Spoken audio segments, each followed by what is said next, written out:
Hi everyone! Today I'm going to be showing you how to make Baozi or Chinese steamed buns. These are very similar to Chinese dumplings or potstickers, also known as jiaozi. The difference between the two is that instead of a chewy wrapper, you have a nicely soft, squishy steamed bun. First, you will need to gather some items for your filling. You can use just about any combination of vegetables. I have lots of kale, so I chopped that up. I also have green onion tops, garlic, ginger, and about a half of a small onion. The last four are important. The first one is optional. This is just soy sauce and white pepper. Next, you will need a medium-sized bowl to put your ground pork in. You can also use chicken. Next, you want to add all of your ingredients to the bowl with your ground pork. You will squish them together the same as you would if you were making meatloaf or hamburgers or meatballs, making sure that it is all mixed together and incorporated nicely so the flavors can blend. Cover this and put this in the fridge. Next, you will need a large bowl to mix the wrappers in.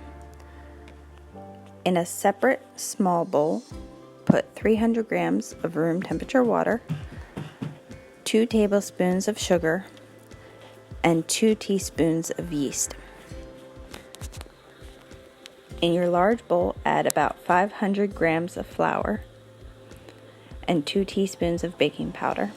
Stir it together, add the water, and then mix until it is roughly combined.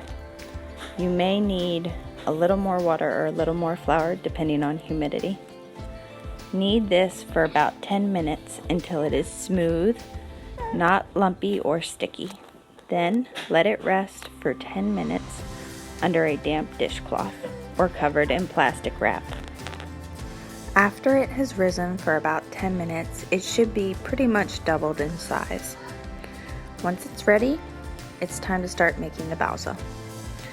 You will need your dough, your filling, and a digital scale. If you have a regular scale, that's fine.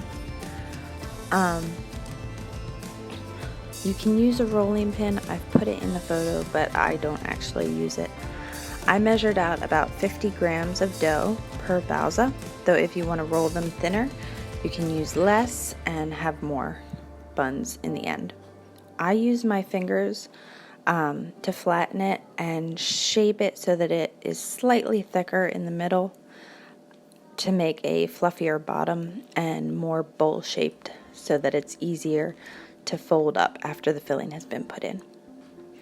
My finished product is about the size of my palm, although it will be a little bigger after you have finished stretching and pinching it up. I used about 1 tablespoon of filling per bun. Place it in the center and then slowly begin to kind of crimp or flute the edges up to create a closed bun.